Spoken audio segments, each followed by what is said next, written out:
আজ আমরা এসেছি এমন এক শহরে যেখানে গ্রীষ্মকালে সূর্য নেমে যেতে চায় না, বাতাস থাকে হালকা ঠান্ডা এবং প্রকৃতি যেন সুন্দর রূপে সেজে ওঠে। হ্যাঁ, আমি বলছি নরওয়ের বার্গেনের কথা।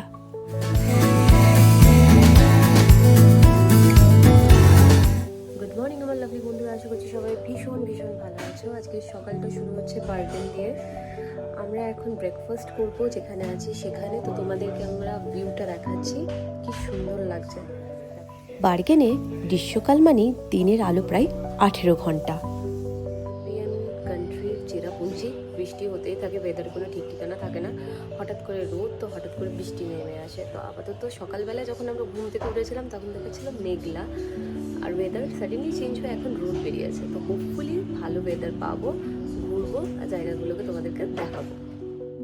গ্রীষ্মকালে এখানকার তাপমাত্রা 13 থেকে 20 ডিগ্রি সেলসিয়াসের মধ্যে থাকে। এত ভালো ভিউ দেখতে দেখতে আমি কফি নিয়ে বসে গেছি, ব্রেকফাস্ট করবো অ্যান্ড দেন বেরিয়ে পড়বো এক্সপ্লোর করতে। বাইরে থেকে বুঝতেই পারছো হঠাৎ করে রোদ বেরিয়ে গেছে।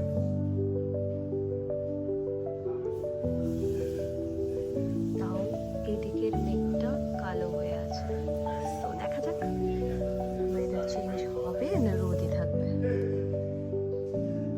ব্রেকফাস্ট করি সকাল সকাল আমরা বেরিয়ে পড়েছিলাম এক্সপ্লোর করব বলে চারিপাশটা। দেখতেই পাচ্ছ চারিপাশ একদম শান্ত। এখানে গ্রীষ্মে সূর্য ওঠে অনেক আগে, কখনো কখনো রাত 3-4টের দিকেও আলো চলে আসে। এই সময় আলোটা একেবারে সোনালি রঙের, আর ঠান্ডা বাতাস লাগলে যেন গায়ে মনে হয় প্রকৃতি যেন তোমায় জড়িয়ে ধরেছে। বার্গেন হচ্ছে নরওয়ের প্রাক্তন রাজকীয় রাজধানী এবং সঙ্গীত, শিল্প ও সাহিত্যের শহর হিসেবে পরিচিত। বার্গেনে প্রায় প্রতি মাসেই ছোট বড় সাংস্কৃতিক ইভেন্ট হয়, যেমন বার্গেন ইন্টারন্যাশনাল ফেস্টিভ্যাল কিংবা বার্গেন ফুড ফেস্টিভ্যাল। বার্গেনে পরিবহন ব্যবস্থা উন্নত, সময় মতো চলে আর পরিবেশ বান্ধব। নরওয়ে ইউরোপের সবচেয়ে ব্যয়বহুল দেশগুলোর মধ্যে একটি, আর বার্গেনেও খরচ তুলনামূলকভাবে বেশি। আজ আমি তোমাদের নিয়ে চলেছি বার্গেনের এক অসাধারণ জায়গায়, উলরিকেন পাহাড়। বার্গেন শহরের সবচেয়ে উঁচু পাহাড় এটি, আর ওপরে ওঠার সময় সবচেয়ে মজার উপায় হলো উলরিকাবানের কেবল কার। উলরিকাবানেন হলো একটি কেবল কার সিস্টেম, যা তোমাদের সরাসরি বার্গেন শহর থেকে উলরিকেন পাহাড়ের চূড়ায় নিয়ে যাবে। মাত্র 7 থেকে 8 মিনিটের মধ্যেই তোমরা পৌঁছে যাবে 643 মিটার ওপরে।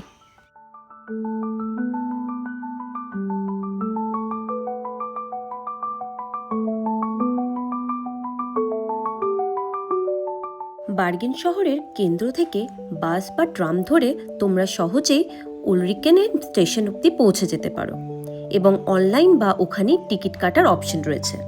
এখানে কিন্তু নরওয়েজিয়ান ক্রোনা বা সংক্ষিপ্ত এনোকে নক চলে। আমরা গিয়েছিলাম 4 জন, তো আমাদের টিকিটের টোটাল প্রাইস হয়েছিল 1660 ক্রোনা। এক একজনের পড়েছিল 415 ক্রোনার মতো।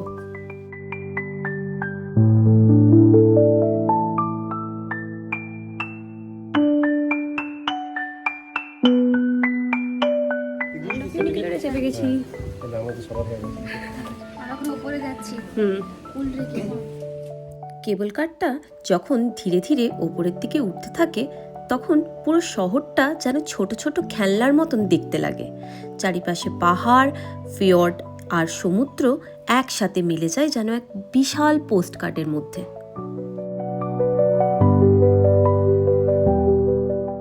তোমরা যারা হাইকিং করতে ভালোবাসো তারা উলরিকেন পাহাড়ের চূড়ায় যেতে হলে অনেক ট্রেল রয়েছে, সেই ট্রেল বরাবর পৌঁছে যেতে পারো। উলরিকেনের চূড়ায় পৌঁছে প্রথমেই চোখে পড়ে বিশাল খোলা আকাশ, চারিদিকে সবুজ প্রকৃতি আর দূরে দাঁড়িয়ে থাকা সবুজ চাদরে মোড়া পাহাড়। এখান থেকে বার্গেন শহরটা যেন হাতের মুঠোয়। চূড়ায় পৌঁছে মনে হলো এটা যেন কোনো সিনেমার দৃশ্য। যদি বার্গেন আসো তাহলে উলরিকেন ট্রিপটা মিস করো না যেন। এটা শুধু একটা পাহাড় না, এটা একটা অনুভূতি। এখানে চলতেই থাকে আবহাওয়ার খেলা। পাহাড়ে কখনো কখনো মেঘ ভেসে আসে, আবার হঠাৎ করে সূর্যের আলো যেন এসে পড়ে। সবসময়তেই এখানে যেন অসাধারণ ফটোগ্রাফি হয়। আমরা এখানে ঘুরে নিয়েছি, প্রচুর হাওয়া দিচ্ছে, ঠান্ডা। তো আমরা এখন যাব হচ্ছে নিচের দিকে, একটুখানি এখানে বসে কফি টফি খাবো, কারণ এত ঠান্ডায় আর পারা যাচ্ছে না। তো নিচে গিয়ে আমরা আরও বাকি জায়গা এক্সপ্লোর করবো। প্রত্যেক 15 মিনিট অন্তর অন্তর এখানে কেবল কার সার্ভিস পাওয়া যায়। চূড়ায় একটা ক্যাফে রেস্টুরেন্টও আছে, যেখানে বসে কফি বা হট চকলেট খেতে খেতে পুরো শহর দেখা যায়। তো আমরা ওপর থেকে নিচে নেমে গেছি আবার ফিউনিকুলার করে। এখন যাব হচ্ছে বার্গেন ঘুরতে। বার্গেনে ওখানে খুব সুন্দর সুন্দর বাড়ি আছে, কালারফুল বাড়ি আছে, এবং বাদবাকি যা সমস্ত জিনিস আছে ওখানে সিনারি, সেগুলোই তোমাদের সাথে শেয়ার করব। বাস হলো শহরের মধ্যে ঘোরার সবচেয়ে সহজ উপায়। স্কিজ নামে একটি পাবলিক বাস কোম্পানি আছে, তাদের অ্যাপ থেকে সহজেই টিকিট কেনা যায়। এছাড়া বার্গেন হলো মূলত ওয়াকেবল শহর। ছোট ছোট পাহাড়ি রাস্তা আর পুরনো বার্গেন এলাকা হাঁটার জন্য একেবারে উপযুক্ত।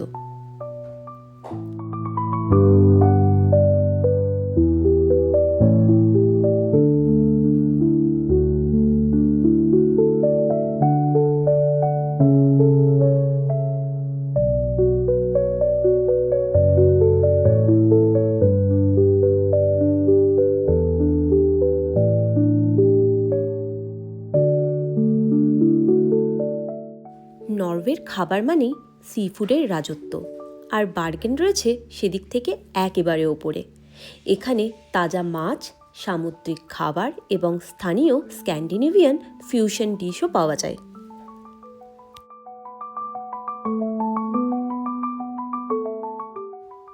ফিশ মার্কেট বার্গেনের প্রাণকেন্দ্রে অবস্থিত। এই মার্কেট থেকে তোমরা পাবে fresh salmon, cod, scallop, crab এবং হুয়েল মিটও। এই ফিশ মার্কেটটির লোকেশন হলো ওয়াগন হারবারের পাশে, যা বার্গেন হেরিটেজ এরিয়ার ঠিক সামনে। হাঁটতে হাঁটতে তোমরা হঠাৎই এই প্রাণবন্ত বাজারে ঢুকে পড়বে। এই মার্কেট থেকে তোমরা নিজেদের পছন্দ মতন কাঁচা মাছ কিনে নিয়ে যেতে পারো, আবার সঙ্গে সঙ্গে রান্না করিয়ে খেয়েও নিতে পারো। এইসব দোকানগুলোতে কার্ডও চলে। ক্রোনা নগদ নিয়ে গেলেও খুব একটা দরকার পড়ে না। কিছু দোকানে মোবাইল পেমেন্ট সাপোর্ট করে, তবে দাম একটু বেশি হলেও খাবার অত্যন্ত ফ্রেশ এবং প্রিমিয়াম। তোমরা যারা মাছপ্রেমী তাদের জন্য এটা কিন্তু একটা বেস্ট অপশন। তাই ফিশ মার্কেট কিন্তু কোনোভাবেই মিস করো না তোমরা। এই ফিশ মার্কেটে ক্যাভিয়ারও পাওয়া যায়, যা টিউব বা ক্যানে পাওয়া যায়। তো আমরা এখন চলে এসেছি ফিশ মার্কেটে। এখানে দেখতেই পাচ্ছ বিভিন্ন রকমের ফিশ রয়েছে, কত বড় বড় সাইজের, আর একশো এক তিমি থেকে শুরু করে বেলুগা সব ধরনের মাছ রয়েছে। তো এই জায়গাটা ফিশ মার্কেটে এসে পর নিজে পছন্দ করে মাছ খেতেও পারো।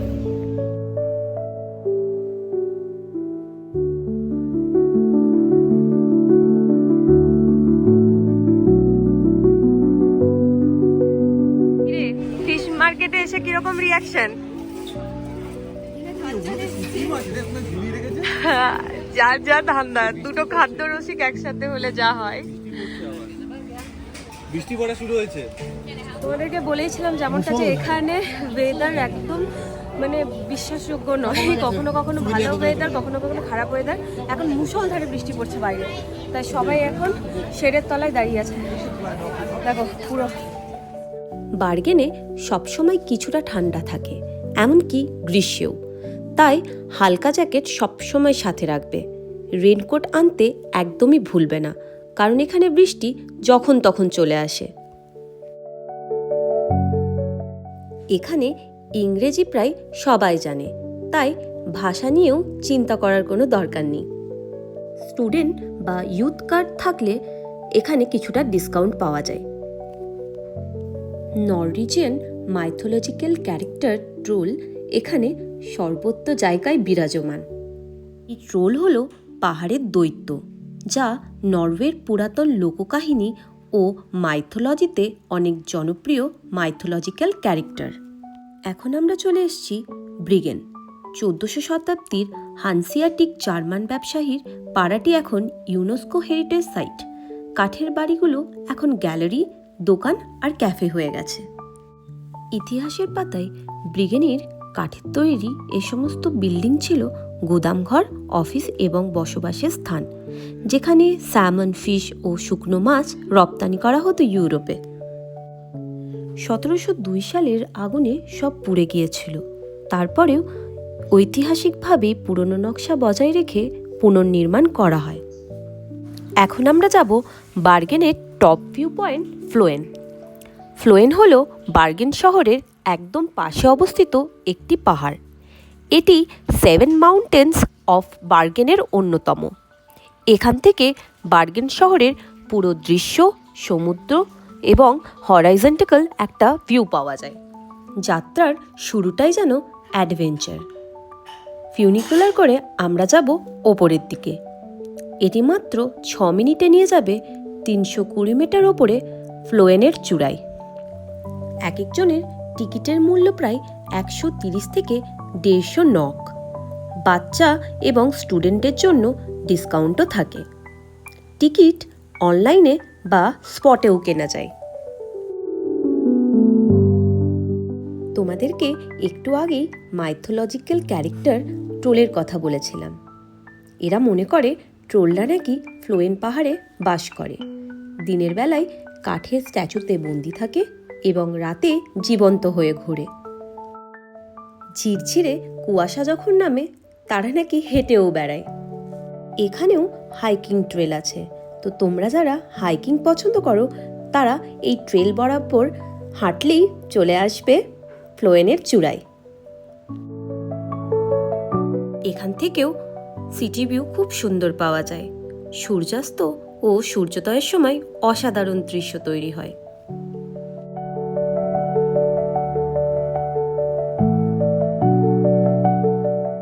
কিছু কুইক টিপস তোমাদের সাথে শেয়ার করে দিই। শীত বা গ্রীষ্ম ওপরে ঠান্ডা থাকে, তাই জ্যাকেট সঙ্গে রাখাই ভালো। ক্যাফে আছে, তবে নিজের সাথে জল নিতে ভুলো না।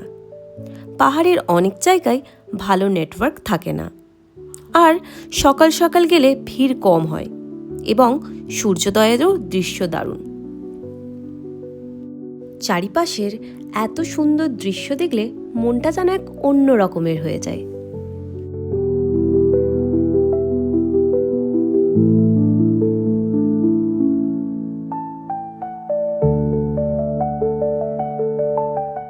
পাহাড়ের চূড়ায় আছে ছোটদের জন্য ট্রোল ফরেস্ট, কাঠের তৈরি ট্রোল স্ট্যাচু আর রহস্যময় পথ। এই জঙ্গল বরাবর হেঁটে যেতেই মনে হচ্ছিল ট্রোলরা নাকি তাকিয়ে আছে আমার দিকে।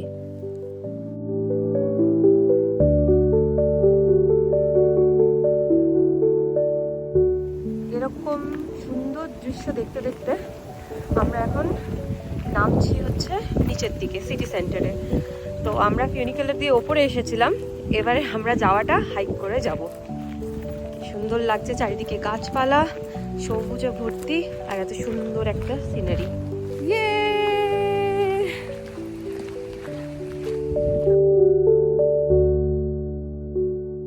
তো আমরা এখন ডিসাইড করছি কোন দিকে যাব, মানে এই দিক দিয়েও সিটি সেন্টার যাওয়া যাবে, এই রাস্তাটা দিয়েও যাওয়া যাবে।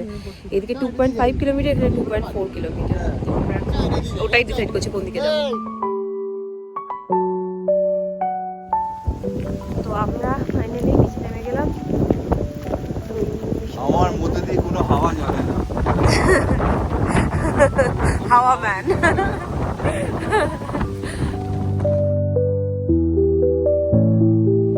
খুব হাওয়া দিচ্ছে, বাপরে বাপ। একটু হেঁটে যদি গরম লাগে। তো ফাইনালি আমরা নেমে গেছি। বাপরে বাপ, সেই ওপর থেকে 40 মিনিট ধরে হাঁটছি, নিচে নামলাম। এবারে আমরা যাব হচ্ছে রুমে, ফ্রেশ ট্রেশ হবো, তারপরে তো আবার কালকে কোথায় যাবো সেটাও তোমাদেরকে দেখাবো। তো আজকে আমাদের বার্গেন ঘোরা শেষ, তোমাদেরকেও দেখালাম। আমাদের ওয়েদারটা যদি একটু রোদ পেতাম তাহলে হয়তো মানে জায়গাগুলো আরও সুন্দর দেখতে লাগতো, বাট তাও হচ্ছে যতটা পেরেছি তোমাদের সাথে শেয়ার করেছি। ব্লগটা কেমন লাগলো অবশ্যই জানাতে ভুলবে না। যদি একটু ভালো লেগে থাকে তাহলে লাইক, শেয়ার, সাবস্ক্রাইব এবং কমেন্ট করতে ভুলবে না। আপাতত ভালো থাকবে, ভালো রাখবে। Love you all and take care.